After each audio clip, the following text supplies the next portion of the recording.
All right, we are live. Welcome to Keyboard Warriors, presented by CrossbonesMMA.com. As usual, we have the usual suspects here. We have looking a little more gangster than usual. Starting from the right here, Nick Pilecki. How's it going, man? What's going on, guys? Aaron from Stand and Bang Radio. What's up, dude? How's it going, buddy? As usual, Fred Kirby with the ponytail. All right, what is that called exactly? It's a man bun, bro. Oh, got it, man bun. Got it. All right, and today's gangster, straight out of Compton / San Antonio, we got Justin Huffman with us. What's up, dude? What's up, man? I'm not looking more gangster than Aaron, though. I'm wondering. You know what, Aaron? Aaron's got that usual don't give a fuck look on his face. It's like whatever.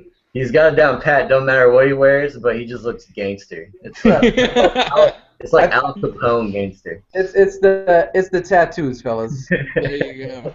I need to get more tattoos, but I only got a few. But anyway, the little ones too. That's funny. That's the thing about my tattoos. Like I always wanted like a big elaborate one, and they're all just little ones here and there and shit. It's fucking. I look horrible. But anyway, dude, let's talk. Most people don't know this because I do the doctor thing, but I'm like 60% covered with tattoos. Oh shit, dude. Damn, brother. Oh hey, you know what? Just keep the good image of the doctor. You'll be all right. You won't get treated weird. Anyway. So let's get right to it. Let's talk about the biggest news of the day. Anderson Silva fails a second test, not only for the steroid metabolites supposedly, but also for I think anti-anxiety medication and an insomnia medication. Let's talk. Let's speak with the Silva fanboy himself, Nick Pilecki. What do you think of this whole shit, dude? Fucking pisses me off, man. You have no fucking clue.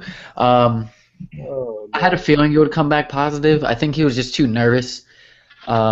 He didn't know if he can do it again. He didn't know if he still had it, and I think the nerves finally got to him, and he ended up cracking and saying what he couldn't do, what he wouldn't do in the past. He said he would never do anything like that. He would never take steroids. He thinks that people that do it in a sport should be kicked out and no longer fight. And then I just saw before we get on the show that he tested positive for anxiety and insomnia medications as well. So there you go. You already know he was nervous as shit during that fight to see if he can even come back. So I'm kind of pissed about it, but me and Eddie had a little baby argument earlier about it. I don't think it tarnishes his career. I think it just tarnishes the fight in general after Chris Weidman. I think it just tarnishes his career from now on. I think in the past he didn't do anything. He never tested positive for any of that shit, and it just sucks right now that he's older and he's noticing, oh shit, I'm older. I can't do this forever, even though he really wants to. So yeah. Fucking. Now, who was it? I think it was Aaron that said something about it, about those either the anxiety medication or something was able to mask something. Was it you, Aaron? I mentioned that. I don't know if you were like stalking me on Twitter, but yeah, there's different substances. There's different substances that mask other substances. But dude, I agree with Nick. I don't think this is going to tarnish him too much. Like, and I always ask you guys this because I love to have your opinions. We're all hardcore fans, but if you hopped into the cage the last time and exploded, wouldn't you be fucking scared too? The fuck? No, for sure. What happened? No, nothing. It sounded like a cow was in someone's background or something like that. No, man. We have a big logging industry here, and so these fuck jobs drive past my apartment every 5 minutes all night long. Dude. Fucking nighttime. No, man. It's not a cow. It's not a cow at all. It did sound like a cow now that I think about it, but I keep a goat in my bedroom, but that's none of your fucking business. Oh shit! That's some straight up Tijuana shit right there, man. Seriously, it's an issue of age, and I was talking with Alan Joban on the show, and fuck, man, I think we are in for it. I think it is going to be staggering. I absolutely agree with Rogan that when this shit comes down the pipe, if they tighten it up, man, we're going to see guys not being able to make it to the lighter weight classes because these guys are going to be popping left and right for PEDs to help them cut this 30, 40 pounds because no human being can do that in 8 weeks without help. And so I honestly think we're in for a restructuring of the sport before it gets better. You know, and yeah, I can see that happening too. And the thing about Silva, look, what I was telling Nick before about his whole legacy, I'm speaking in terms of history because we'll know. All of us right here understand that it's most likely just super nerves from coming back from just a freaking horrible injury. But in the eyes of history, a lot of people are going to be saying, "Oh, that guy rode it his whole life." I mean, you got big names out in the kind of big names out in the MMA world saying that they're like, "Oh, he's been doing it forever." It's for sure. It's proof of it. Fred, what do you think of this whole thing, man? You know what, man? This last test kind of soured me big time, to be honest with you. Like, I kind of wanted to give Silva the benefit of the doubt and say that, okay, well, maybe he was just using the steroids to kind of help heal his leg a little faster. Why fucking wouldn't you at that point? Like, you retired for a year to Brazil, you use that shit just to get your leg strong, and then you cycle off and you start training again. Listen, as far as the fucking insomnia and the anti-anxiety shit goes, I could give a fuck less.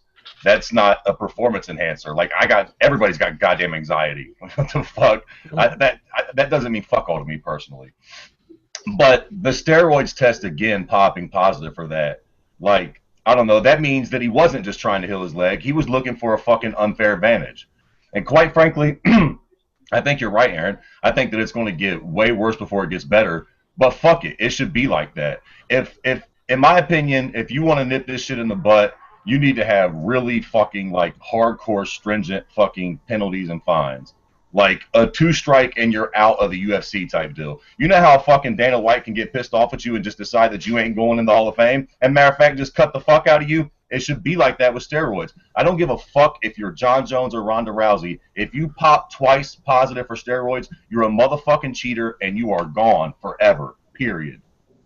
Yeah, and I get that. I would agree. They need harsher penalties if they really do want to clean up the sport. Yeah. And that's I'm not 100% convinced that they're actually trying to clean it up when you're holding test results to after fights and shit, and just after people start calling you out about it, you start giving out test results on time. But Justin, when you heard this whole fucking Anderson gets popped on not only the post fight but the pre-fight test as well, what did you think? Man, I think Aaron and Fred summed it up pretty good for me, man. I think the penalties need to be harsh. I mean, we're going to find out tomorrow, if I'm not mistaken, if Dana White and the Fertittas came up with a plan for that shit. But, it also sheds the insomnia stuff and the other shit, kind of sheds a darker picture into what it was like for Anderson Silva, or it could have. I mean, that leg injury was bad, man. I mean, it was really bad. I bet it kept him up at night. He said he had issues thinking about kicking with it and stuff. I mean, there's a lot more that goes into it than just, a fight camp and go step right into the ring. There's a lot of behind the scenes that we don't get to see. So I'm looking at it in a different perspective right now. But you know what? You pop the fucking steroids. I think it should be 2 strikes, 3 strikes, you're gone. I mean, someone like Bellator pick you up, but in my opinion, it shouldn't be Bellator or anybody else. I think the athletic commissions should come down with this. If you get popped with this many, you're not going to get licensed in this state. You're not going to get licensed here. You're not going to get licensed there. Pretty soon, they're all going to be and go and fight in ONE FC overseas in Asia. It's not fair to fighters that you want to cheat. Fight natural or don't fight at all. Period. That's how I feel about it. Right, and as we know, most states will follow Nevada's lead on almost anything. And they had their little meeting today, and I'm a fucking retard, and I sat in through that bitch. Fucking the dumbest fucking thing. Oh my! I quit today, by the way. I quit watching Nevada meetings. I figured I was gonna keep an eye on Twitter and then wait till they say, okay, the issue's up now. Because first of all, I don't know if you guys agree with me or not, but they might be the Nevada State Athletic Commission might be the group of the most incompetent motherfuckers on the planet. At one point, they're talking about they spent fucking 45 minutes talking about gloves, okay, and a little chip that a company wants to put in a glove to fucking measure hand speed and power and shit. They literally spent 10 times more time on the gloves than they did talking about Silva, Diaz, or Lombard, or Ashley Evans Smith, who got suspended today. All right. And then they were talking about fucking tablets and computers and shit. At one point, one of the creepy old fucks was like, yeah, we'll just have a group of first graders that'll help all the old people out with it. Like, you fucking creeper. Why would you want first graders around, you fuck? God damn. Anyway, I'm just pissed off that I actually sat through the goddamn thing. I was so fucking mad at myself. Because I even said it before. I tweeted it out. I tweeted out, I bet nothing fucking happens today. Everyone's gonna waste their time. And then like a fucking rookie, I sat through that bitch, and I fucking watched the entire thing, and I was just angry at myself the whole time. At the very end, just pissed the fuck off. So, anyway, ultimately, let's say Nick Diaz, he's gonna get fucked because of the weed thing, all right? Because of the third strike, he's gonna get super screwed. But you know, you can't break the rules 3 times and expect to be okay, unfortunately. So let's just focus on in Lombard. Lombard's a different story. But let's just focus on Silva, and I'll go one by one here, starting with Nick, since it's his boy. How, in your mind, how is this gonna affect Anderson Silva's legacy, and will he ever come back to fight? Legacy, it's just gonna, like I said, it's just gonna tarnish his last fights, leading up to the fight and everything like that after the injury. But will we see him fight again? No. I think UFC's gonna say, hey, either you, well, no, he's gonna be done. He's gonna either retire or the UFC's gonna kick him out. I think he should just retire. If you're taking steroids because you're scared of a fight or you're nervous, you're done. And it sucks to say it, but he was the greatest of all time. It's time for him to stop and just do his own shit. All right, Justin? I don't know if he's done fighting or not. I mean, he's still got that TUF coaching gig to do. Nope. Nope. He's not doing it. Well, damn, I'm the only one left out of that motherfucker. But well, besides that, then I guess he's not fighting. If he doesn't have any obligation to the UFC, then he's not going to fight. You know, I think it depends on his suspension, what he's going to get. If he's going to be suspended for over a year, I doubt we're going to see him fight. Yeah, definitely. And the thing about Tough, you know what?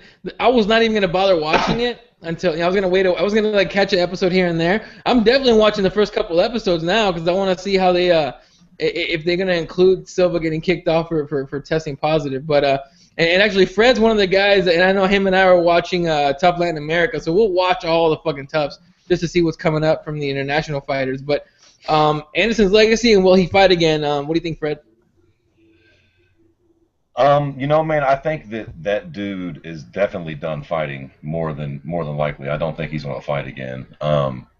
And I do think it actually fucks with his legacy, to be honest with you. I do think that it's going to put a little mark over it, a little asterisk, so to speak. I mean, how can it not, ultimately? You know what I'm saying? Like, it's bound to fuck with it a little bit. And also, I'd like to just throw in there, too, like, the thing with Anderson, you know, needing the steroids, the anti-anxiety shit, all the insomnia pills. I just feel like with that, like, he just shouldn't have came back.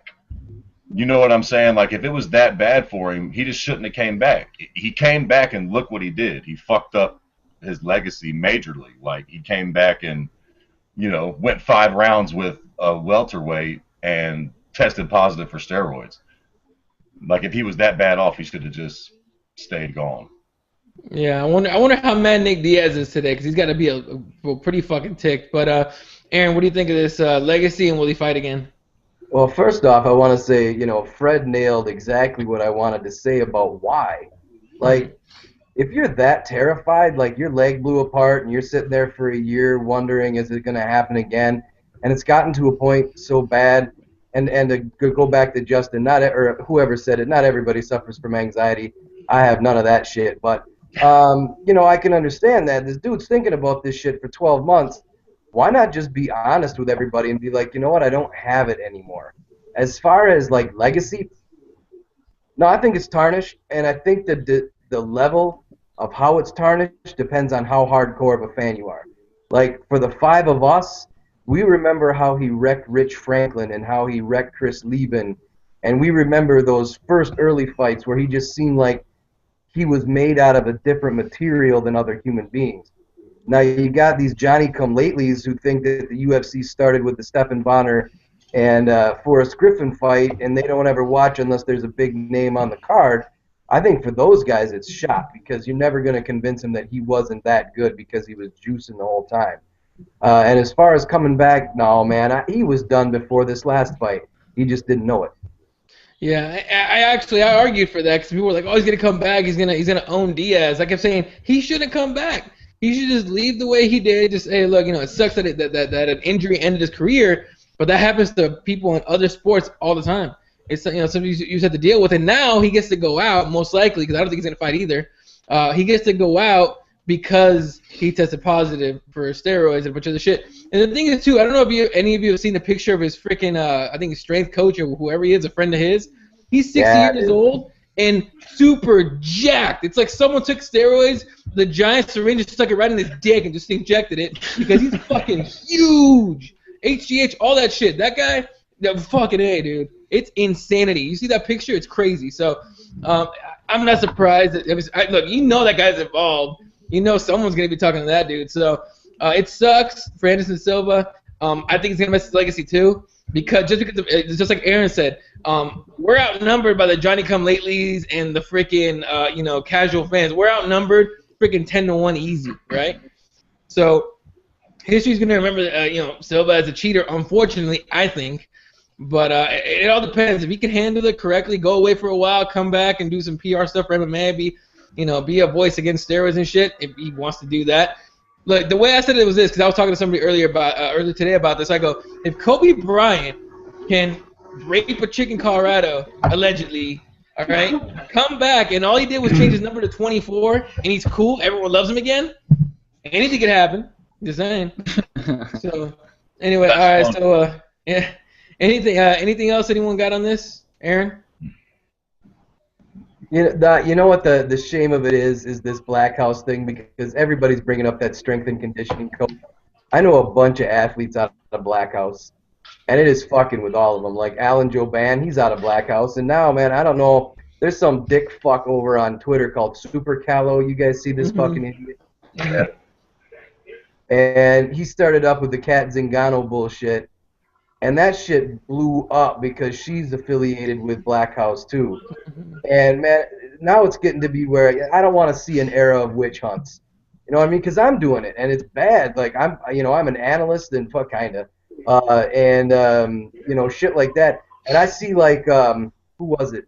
I can't remember who was on the Broomfield card, man, but he had some wicked backney, and he had acne on his chest, and I'm thinking, I don't know about that back. Right there, this guy's performing pretty well. We might want to check his piss, and I'm just hoping that we ain't running into like the witch hunts shit, man. At least let's wait for the hammer to come down before we start shitting on people.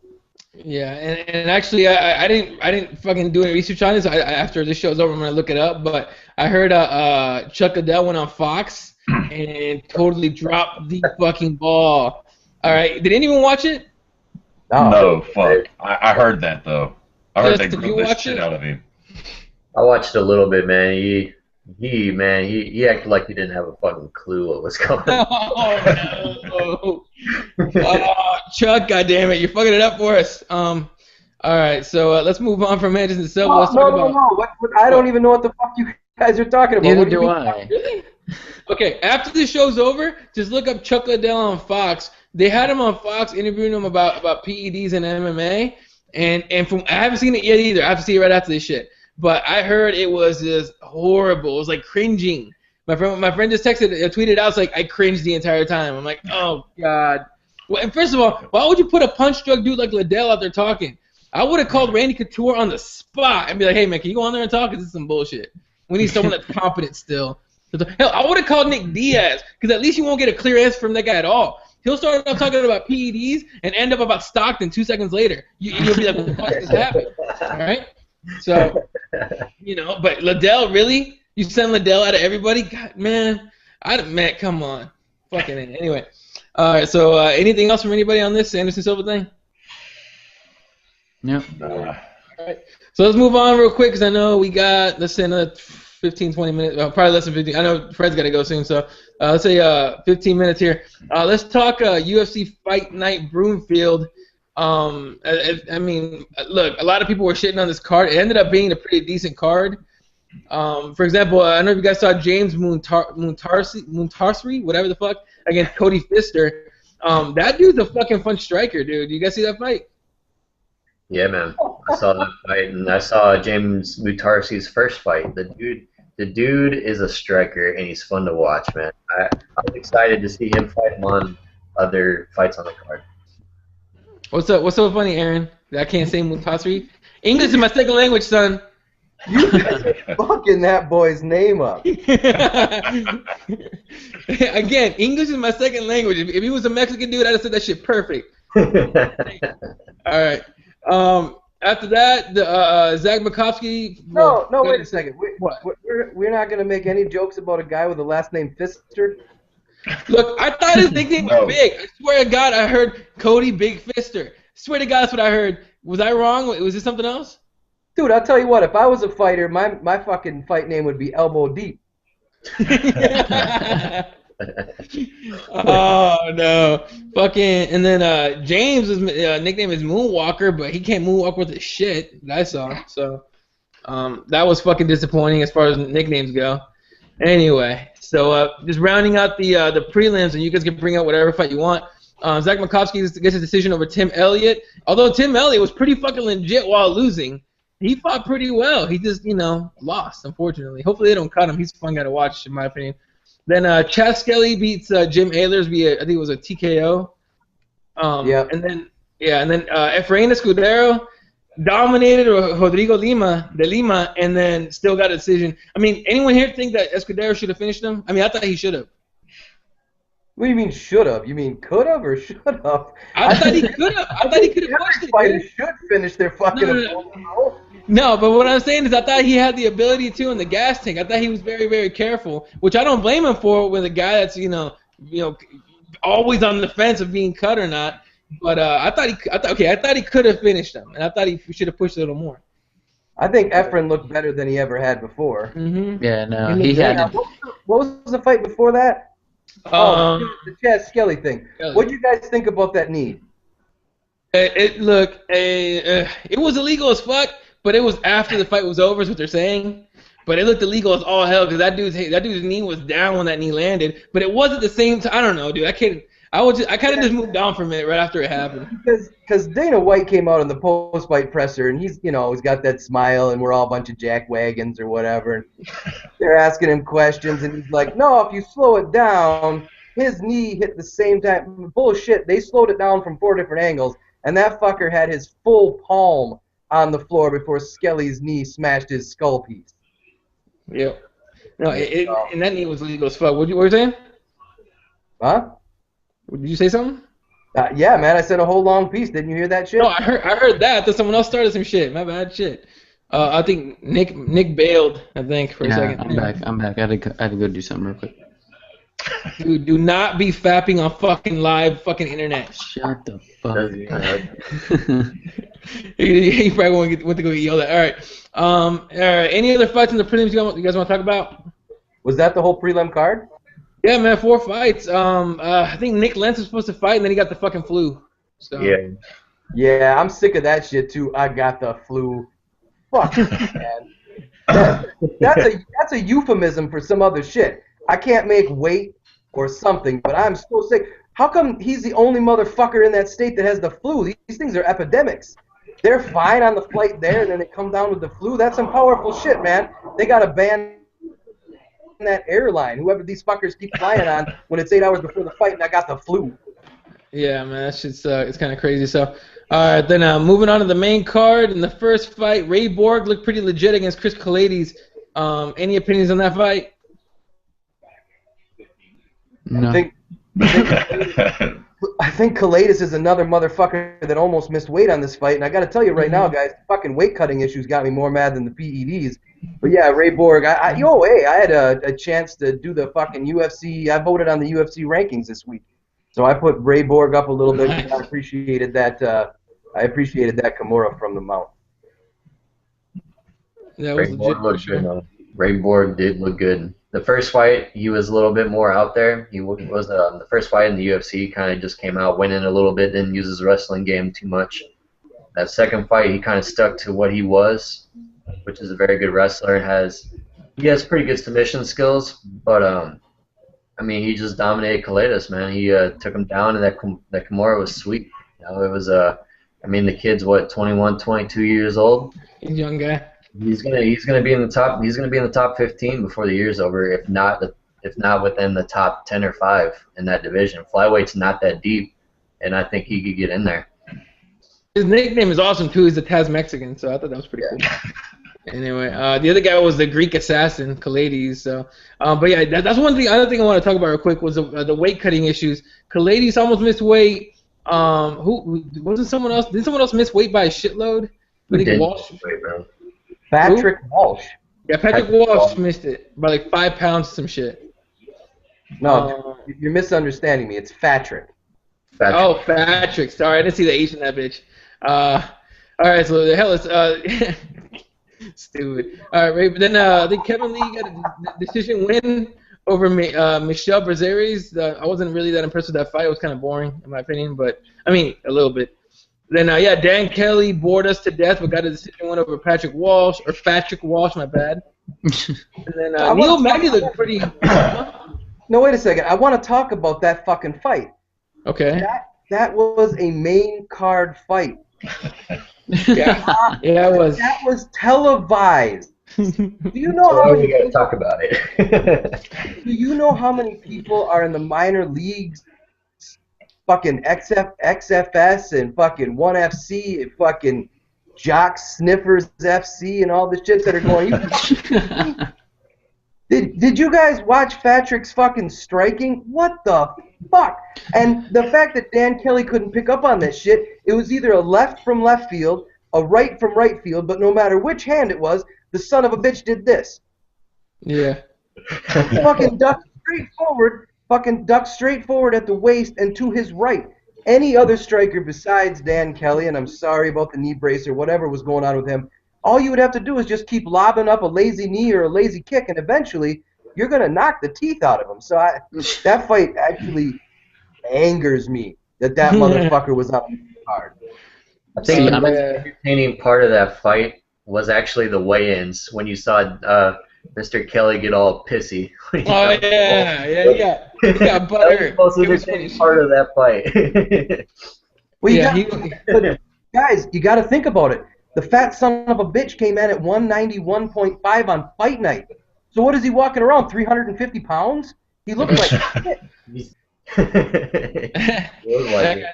That guy walks around at a fucking 230 at least. I don't know. I wonder how much weight that guy cuts. His fight nickname should be fucking Soup Sandwich.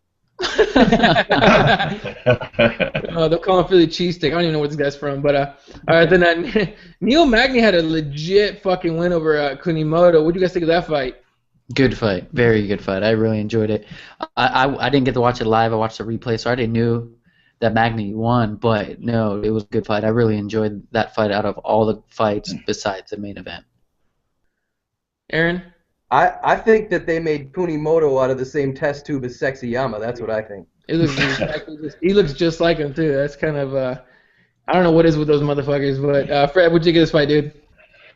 Man, I did not catch this fight. I missed the whole fucking card because I was without power. The whole everything. The fucking windstorm. I'll fill in for Fred. It was fucking legit, Jack. Thank you. Hey, but listen, hold it quickly. Since I can't put in something on the weight cutting thing, just for curiosity's sakes, when is the last time a weight cut went well? I just asked that, man. I was guest hosting on the fucking Hammer MMA, the radio show, and we couldn't come up with it. We couldn't remember. Well, here, I got one, and I was just thinking of this. Robbie Lawler, right? Yeah. Like, is that the last time a dude actually cut weight and it actually fucking went as planned? Other than that, it seems like every time dudes cut weight, they don't become champions. They look like shit. They look like fucking the Sandman up there. Fucking, fucking Johnny Hendricks style. I guess he did all right, but, like, it just doesn't seem like weight cutting to that extreme degree is really all that beneficial, like, for real in the long run. I guess my question, and I want to ask you guys this because I hear this a lot from the fighters I talk to. When I'm in the off season, what? There's no off season. What the fuck are you talking about? They can call you anytime, and you need to fight. Where is this off season? Where is the gray lines that says, yeah, now I'm in the off season, so fucking Nacho Supreme and KFC is cool. They don't like the not off season where they're like, look at fucker, we're going to call you here in the next 3 weeks, and you better not be stuffing your face full of Twinkies. They got to get out of this mentality of fucking off season. Either you're a fucking pro fighter, you're an athlete all the time. Get your ass in the gym and look right and work right. or fucking get a different job, man. These weight cuts are starting to piss me off. And I'm a fat guy, so that should fucking tell you something. Nick? No, I was gonna say I'm in the same boat with Aaron with that one, man. It's just if you're a pro athlete, you should be in tip-top shape all the fucking time. If you're cutting 20 pounds, 15 pounds, even 10 pounds for that just to make fucking weight for your fight, and you're cutting it the week of the fight, that's ridiculous. It's your fucking job to make weight. It's how you get paid. If you don't make weight, you don't get fucking paid, bottom line. I hear you. And a lot of, everyone wants to get paid like a pro fighter, but they don't want to act like it, or at least a lot of the guys don't. So it's I guess there's another thing they could bring up for that, but we don't want to get into the whole fucking pay thing, 'cause it'll freak out. Justin, you got something? Well, the last time I heard of anybody refer to anybody's off season, it was Dana White, and he was talking about Brock Lesnar's off season and winter. And the only reason that was is because Brock Lesnar would disappear in the woods and not come back to his little log cabin in Minnesota until about February. But he still did fight in December that one time, so off-season is irrelevant, especially if you're Brock Lesnar. If Brock Lesnar or Ronda Rousey can't have an off-season, nobody else in the damn UFC should have an off-season. Bottom line. But back to the Magny fight.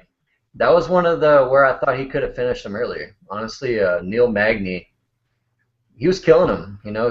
He tooled him up for 3 rounds, and I thought he could have finished it sooner. And I had the privilege of updating Fred on that one. That was pretty sweet. Yeah. I like. I'm gonna butcher his name, but the Asian fella, I fuck with him. The pretty guy. Yeah, Kumimoto. I fucking like him, man.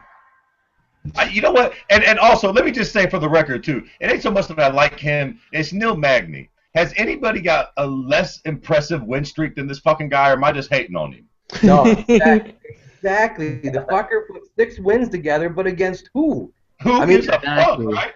Against Kunamoto, man. Yeah, that's fucking. Oh my god. All right. Anything else in the Magny fight? No. All right. Max Holloway against Cole Miller. Woo! Yeah, I know. It was, I mean, headbutts left and right and shit. What the fuck happened? Like, I missed most of that fight because I was switching venues, but Stop propagating those lies. Neither one of those were headbutts. In the first one, fucking Cole Miller pulled his face into his face. They showed that 7 times on the replay. He grabbed him, and his momentum, he gave him a hug and smashed Max's face into his own face. The fucking story of the night is why Cole Miller was bitching all night to the referee about it. Because I don't know about you guys, but he was given time after an incidental head clash. You don't get time for an accidental headbutt. You keep fighting. This motherfucker got time because the referee thought it was an eye poke, then didn't reverse himself because he didn't want to look like a fucking asshole, which he should have, because in my eyes he looked more like an asshole. They cleaned him up, and then the second headbutt, man, when they slowed that shit down, that's just head control. That's all that shit happened. So plain and simple story of the night is Cole Miller bitched out, worried too much about headbutts, and got his ass beat. Yeah. Yeah, a lot of people I know had Cole Miller win by submission. Obviously, it didn't happen. Holloway gets a decision. And pretty much, like literally before Holloway even got out of the cage, he has a fight with Cub Swanson. Is he in over his head? I wonder. No. No, I like that fight. That's a good fight. Fred? Yeah, I mean, that's a really good fight. Max Holloway's looked fucking... Well, his last loss was the McGregor, right? Mm-hmm. Yeah. Mm-hmm. Who is the next future champ at 45. So, I mean, Max Holloway's fucking looked amazing. I think it's a big step up in competition, but he deserves it. He deserves it. All right, and Aaron on that one? Yeah, man, the thing is Max is big for a 45er. Yeah, he is. You know what I mean? And I think that's one of the reasons why he couldn't put it on Miller as faster than he did, is because Miller's like, what is he, 6'2"? Yeah, he's tall shit. Yeah. Something ridiculous. So Max is used to being the bigger guy, but no, if you check out, like, Max is one of those guys, almost like Biggie Rhodes, got thrown to the wolves immediately. Like, his first fight was up against Dustin Poirier, and he's fought McGregor, but then after that he's been allowed to shine, man, and you could tell he's like a sponge in the gym because he's doing new stuff, and his striking is looking smoother, and his confidence is there. And then at the end of the fight with those wheel kicks and stuff like that, trying to put on a show for the fans. I don't know if Cub Swanson is going to be too much.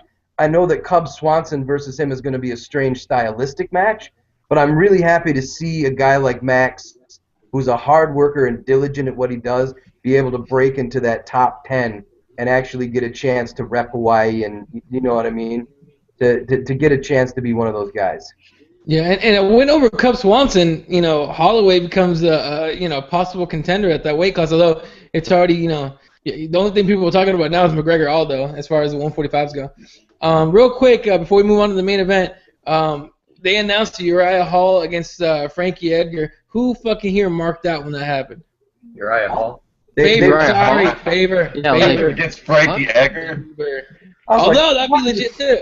I swear to God, dude, I almost checked my phone and been like, what the fuck? My bad, dude. Hey, look, it's been a long fucking day today, all right? Anyway, Uriah Faber against Frankie Edgar. I actually think this fight's a legit super fight. What do you guys think? I don't know if I would call it a legit super fight necessarily, but it's a big fight though. I mean, it's definitely one of the funner fights you can make under 55 for sure.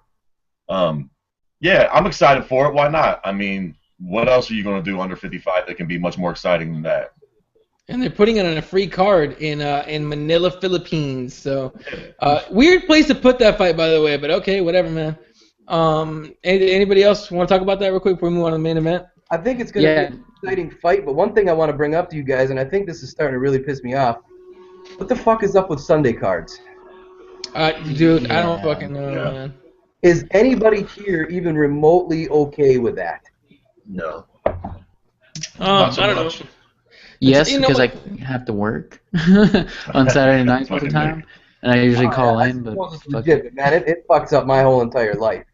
Well, I mean, Sunday's usually like a family day for people, right? Like, I mean, I spent a lot of time with my nephew on Sunday, and I think what was the last? Whenever the last Sunday, the McGregor fight was the last Sunday card. My nephew watched it with me, so it was one of those things. But yeah, I don't know what the fuck's going on with that. I mean, this Sunday's card is this weekend's card's a Sunday card, so that one's I don't get that either. They're not competing against the NFL anymore, or even college football, so I don't know what the fuck's going on.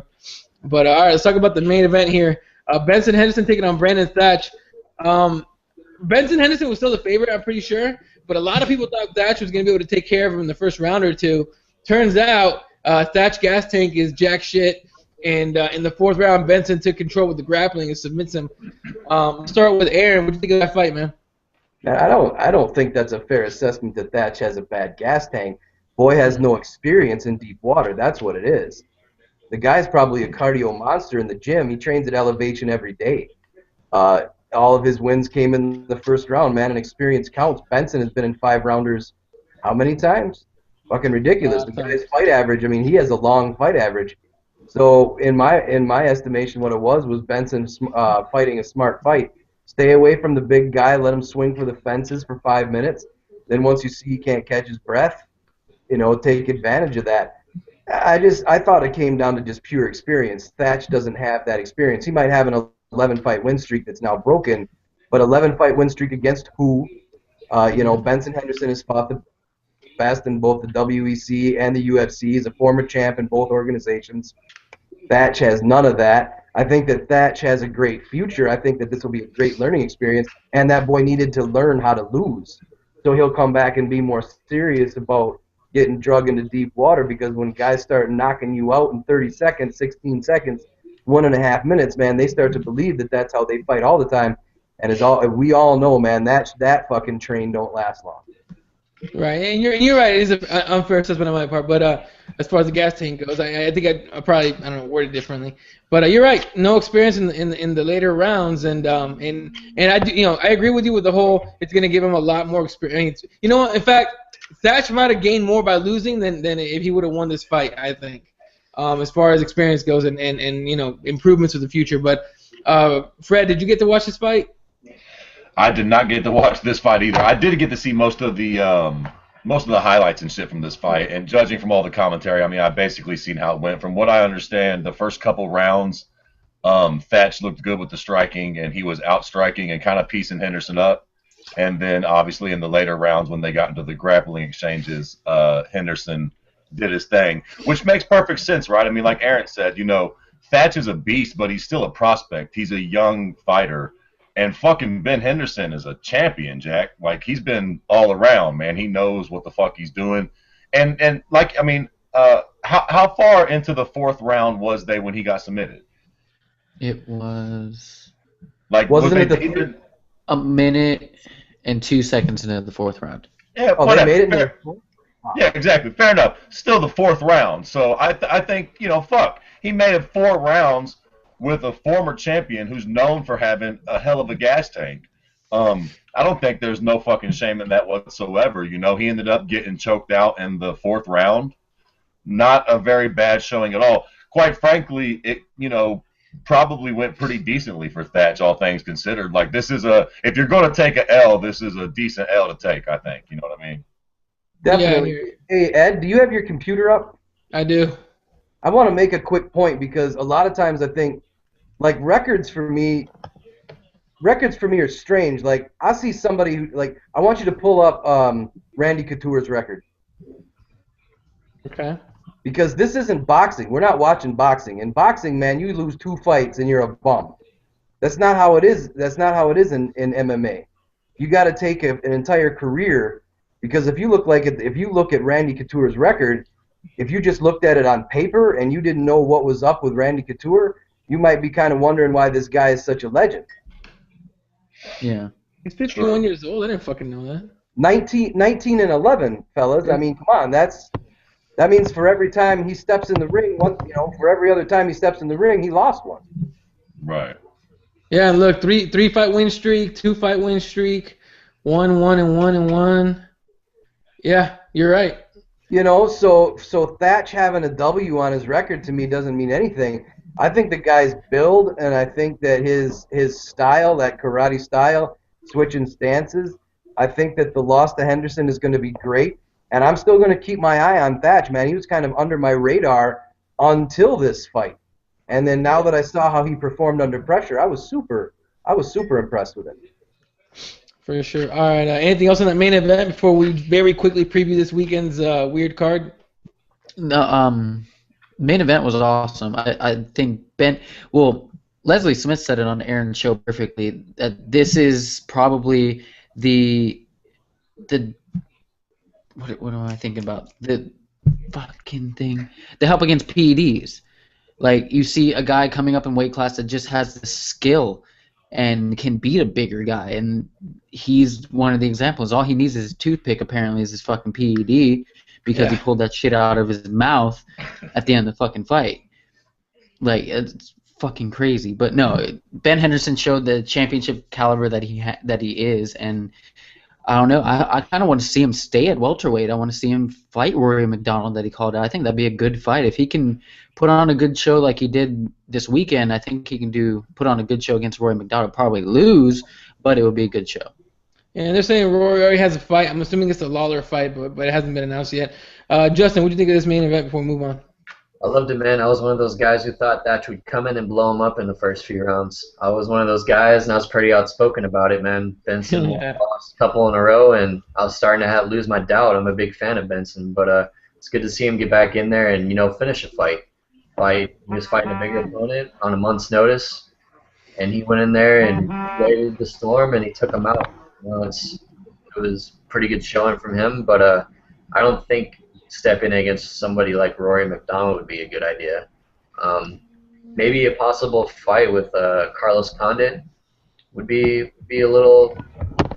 more intriguing. Maybe there's a couple other guys in the welterweight division, but a fight with Rory McDonald. McDonald should have had a title shot a while ago. It's so ridiculous he hasn't gotten it yet. So if he does get the title shot, That's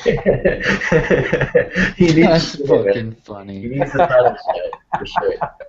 What the fuck? Put that up, man. See, he's a fucking alien hybrid. I've known for a long time, and I found proof today. Tell me that motherfucker ain't bred with aliens. He's a fucking model too. I seen him doing fucking model photo shoots and shit now. So that's a fucking funny ass picture, dude. Anyway. All right. Well, let's we'll wrap up on that on Broomfield. Move on to this weekend's card. It's in Porto Alegre, Brazil. Actually, let me put this shit up on screen share too, so everyone can see it. Won't bother talking about too much about the early prelims, other than it's Douglas Silva de Andrade against Cody Gibson, Ivan or Ivan Jorge against Josh Shockley, who's the weirdest fucking stoner hippie fuck I've seen in my life. You know what? Hold on. Before we Wait, yes. you guys have good resolution on your screen, because they should have to take that picture of Ivan George out. That motherfucker looks like he is smuggling a bunch of bananas in them shorts. that is Fucking A. That looks so weird. He probably had like red shorts on before. Like, you need to put these black ones. That shit looks fake as fuck. All right, so that's the early prelim starting off on Sunday, 5 p.m. Eastern, 2 p.m. Pacific. Then we got Wendell Oliveira against T.J. Wahlberger, the modern-day warrior, you fucking cocky fucking bastard. Then Thiago Trader against Mike De La Torre and Kukui. And this guy, Patolino, William Makaido against Matt Dwyer. William's actually a pretty good fighter. He's a fun guy to watch. Have you guys seen him fight? Mm-hmm. Yeah. Good fighter, yes. Are you talking about Dwyer, a good fighter? No, Makairo. I was gonna say the only thing I remember about Dwyer is when he got his head knocked off by one of the Medov cousins. Yeah, that was weird. And then the one chick fight on the card, Jessica Andrade against Mary Renau. In fact, Renau beat her last opponent so bad to a decision, I think, or I don't know if it was TKO or decision. No, it was TKO, right? Her last fight. She beat the shit out of Dufresne, who was immediately cut from the UFC because everybody realized that she shouldn't be fighting for a living. Damn. Exactly. So this fight should actually be pretty fun. I like Andrade in this fight big time, but Marion's not a stranger to upsetting people, I don't think. That's a good one right there, for sure. For sure. And then those are going to be on Fox Sports 1, 6 p.m. Eastern, 3 p.m. Pacific. And then in the main card starting off, and this is where I start saying that we're lucky it's a free card. Although how do you say his last name, since I fucking can't speak English today, or Portuguese? Ponzinibbio, I think. All right, close enough. Against Sean Strickland. Then Yuri Alcantara against Frankie Sainz. Then here's an interesting one. I know, fuck you, asshole. I don't speak Portuguese either. And then Rustam Khabilov against Adriano Martins. Khabilov's a fucking good fighter. What do you think of this guy? He's one of the Medov cousins. Yeah. Yeah, there you go. That should be a fun fight, man. I think man, this fucking card has me fucking kind of snoozing up until about this point, man. I think this fight should be fun. Martins is usually a fun fighter too. They're both like relatively aggressive strikers, so I think this should definitely be a fun fight for sure. Yeah, did you hear that, Eduardo? His last name is Martins. Fuck you. Hey, that's right. All right, leave it to the white guy to say it correctly. Anyway, then Cesar Ferreira against smiling Sam Alvey. I always root for Alvey to win, but somehow I just what? I like smiling Sam Alvey. I think he's a fucking cool fighter. If you can walk into the cage, smile the whole fucking fight, and get punched in the face, and still fucking smile, and even get a win, that's fucking awesome. That just means something's wrong with the motherfucker. I got a name for this fight. What? The Juice versus the Douche. Oh, that's too goddamn accurate. That's funny as shit. And then the co-main event, which I think is the real main event, Edson Barboza against Michael Johnson. This has got to be a fucking awesome fight. What do you guys think of this fight? I think Barboza puts him out. Yeah. Barboza takes him out. Yeah, I fucking hope so. I hope so. I think. Go, Fred. No, man. I think that Michael Johnson could make this fight kind of ugly if he wants to. I think Edson Barboza might fucking light them legs on fire a little bit, and I think Michael Johnson might try to revert back to his wrestling, which I'm hoping he's not able to do, and Edson Barboza can just light his funny ass up down there in Brazil. So yeah, but like it should be a really good fight. It's definitely one of the it's probably the best fight on the card in my opinion. That's what I would say. Aaron, what do you think? Yeah, man, I think Fred's exactly right. If Edson fights his fight and keeps it distance, I think that he will just tune Michael Johnson up just like he did with Green. But I do think that Johnson's a powerful guy if he gets on the inside, and I hate to say this because Edson is one of my favorite fighters, but we've seen in the Varner fight and the Castillo fight and the Cerrone fight, Is his chin suspect, or did they just get good dings? I'm not sure, but Michael Johnson's a powerful guy, so if he puts that hand on his chin, things might change real quick. But I'm going for Edson. All right, Justin, what do you think? Well, I think Barbosa's going to do his thing, man. Barbosa's a hard guy to take down. I mean, besides the fact that Michael Johnson's a hard striker, he's probably going to look to take him down. And I think Barbosa has some pretty good takedown defense. And if he keeps his distance and keeps movement, I think he'll tune him up with the leg kicks, and then he'll start going high. I don't think he'll knock him out. Michael Johnson is a hard guy to finish, but I think he'll decision him. Yeah. All right, Nick. I think Barbosa is going to just pick him apart the whole fight. I think it's not going to be finished. It's going to go through 3 rounds. But I think Barbosa is just going to leg kick and chop that tree down and just keep him at his distance. Right. All right. Well, like I said, I think it should be the main event, but we get this one instead. The 2 guys that used to be on TRT, Antonio Bigfoot Silva against Frank Mir. Is it just me, or does this fight bore the shit out of you? Why is it even here? Why is it both of them? Well, Frank Mir shouldn't even be fighting right now. Frank Mir should have been done his last fight, if not the fight before that. Antonio Silva, he has health problems. Apparently, he has to take the TRT to fucking stay healthy and to fight. And if you're not on the TRT, then you don't fight if you're not healthy. So I don't even know why this fight's here. Win or lose by both of them, I think they both should be done, especially Frank Mir. If Frank Mir gets finished again, he's done. And if the UFC keeps him, it's ridiculous. And Bellator would pick him up right afterwards and have him fight fucking Brock Lesnar again in fucking Bellator. But it's Aaron said, "Fuck that." No. That's why I said it, because I want to see Aaron's reaction on it. No, man.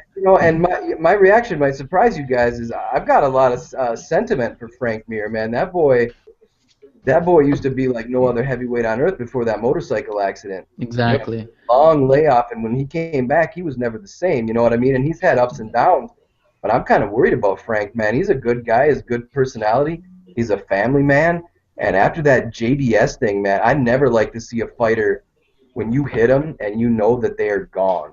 And he's starting to get that kind of, you hit him on the chin and his legs get all fucking rubbery, and he ain't remembering anything past that, man.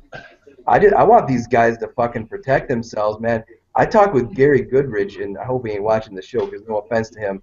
And I've talked with Mark Coleman and a couple others, man. These fucking guys got to know when to say when, because holy fuck, yeah, you know what I mean. These guys are getting brain damage. That is not a joke. And as far as Antonio Silva, after TRT, man, the most unique thing about him is his head. Yeah. Yeah, it stayed big. Everything else was weird. Yeah, I don't know about this fight. I want both guys to retire, but you know what? Now that you mentioned the guys that need to know when to quit, I think JDS is one of those guys that needs to start thinking about getting the fuck out, because he's taking massive amounts of punishment. And, I mean, that fight against Stipe Miocic, like, I saw that shit live, and JDS looked like he didn't even know where he was anymore. And he won the fucking fight. So it was just a weird thing. But, Fred, what do you think of this main event? Listen, the problem with this main event is it comes across as really meaningless and weird. And I don't mean to slight these cats at all. Like Aaron said, I fucking love Frank Mir. There was a time where he was a really dangerous, bad motherfucker. Like, he was one of the dudes that was really on top of his game when I really first started getting into the sport. So I do respect Frank Mir greatly. But the issue with this fight is, like, there's nothing to be learned or gained from it. Like, you're either kind of on the trek towards a title, or you're an up-and-coming prospect, or you're a cat that's kind of looking for these kind of super fight type deals. They don't really fit any of them bills. There's nothing, neither cat's going to fight for the title anytime soon. These aren't prospects. They're not trying to work their way up or build anything up. It doesn't really seem like, what does a win get either guy, $200,000. There you go, money. Right. That's about it. True. That's about it, though. Yeah, I think both of these guys are done after this anyway. All right, to finish this off, I think, Justin, what do you think of this fight? Well, I mean, I go with Aaron and Fred here, man. I'm I used to be a big fanboy of Frank Mir, man. I loved him back in the day. I freaking about shit myself when he broke Tim Sylvia's arm. Yeah. But, dude, I mean, I think if he's done, go ahead and call it a career and go to commentating. I personally, I don't know how everyone else feels about his commentary, but I liked it in the WEC. I liked his commentary. He has very good insight on the fights, and he can do it a whole heck of a lot better than some of these guys that are doing here right now.